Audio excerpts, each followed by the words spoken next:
بسم اللہ الرحمن الرحیم۔ شروع اللہ کے نام سے جو بڑا مہربان نہایت رحم والا ہے۔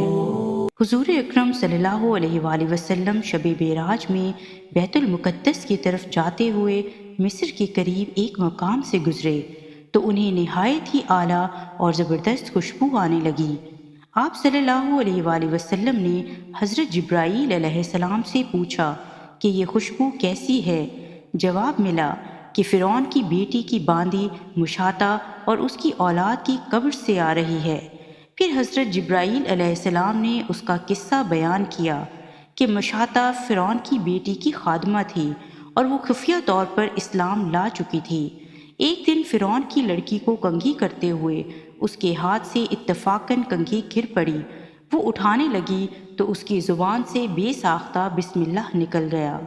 اس پر شہزادی نے کہا کہ تو نے آج عجیب کلمہ بولا، رب تو میرا باپ فرعون ہی ہیں، تو پھر تم نے یہ کس کا نام لیا ہے؟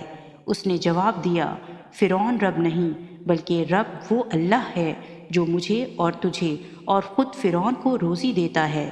شہزادی نے کہا، اچھا تو میرے باپ کے سوا کسی اور کو اپنا رب مانتی ہے؟ اس نے جواب دیا، ہاں، میرا، تیرا اور تیرے باپ سب کا رب اللہ تعالیٰ ہی ہے۔ شہزادی نے اپنے باپ سے کہلوایا۔ وہ سخت غضبناک ہوا اور اسی وقت اسے برسر دربار بلوا بھیجا اور کہا، کیا تو میرے سوا کسی اور کو اپنا رب مانتی ہے؟ اس نے کہا کہ میرا اور تیرا رب اللہ تعالیٰ ہی ہے جو بلندیوں اور بزرگی والا ہے۔ فرعون نے اسی وقت حکم دیا کہ تانبے کی جو گائے بنی ہوئی ہے اس کو خوب تپایا جائے اور جب بالکل آگ جیسی ہو جائے تو اس کے بچوں کو ایک ایک کر کے اس میں ڈال دیا جائے، آخر میں خود اسے بھی اسی میں ڈال دیا جائے۔ چنانچہ وہ گرم کی گئی۔ جب آگ جیسی ہو گئی تو حکم دیا کہ اس کے بچے کو ایک ایک کر کے اس میں ڈالنا شروع کرو۔ اس نے کہا، بادشاہ ایک درخواست میری منظور کر، وہ یہ کہ میری اور میرے ان بچوں کی ہڈیاں ایک ہی جگہ ڈال دینا۔ اس نے کہا، اچھا، تیرے کچھ حقوق ہمارے ذمہ ہیں اس لیے یہ منظور ہے۔ اس کی دونوں بچیاں اس کی آنکھوں کے سامنے اس میں ڈال دی گئیں اور وہ فوراً جل کر راکھ ہو گئے۔ پھر سب سے چھوٹے کی باری آئی جو ماں کی چھاتی سے لگا ہوا دودھ پی رہا تھا۔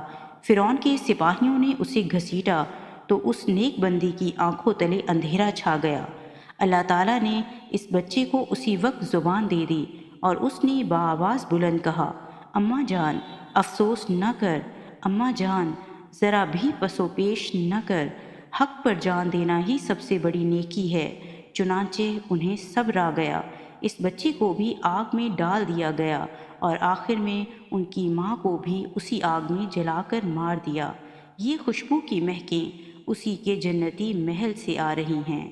سبحان اللہ۔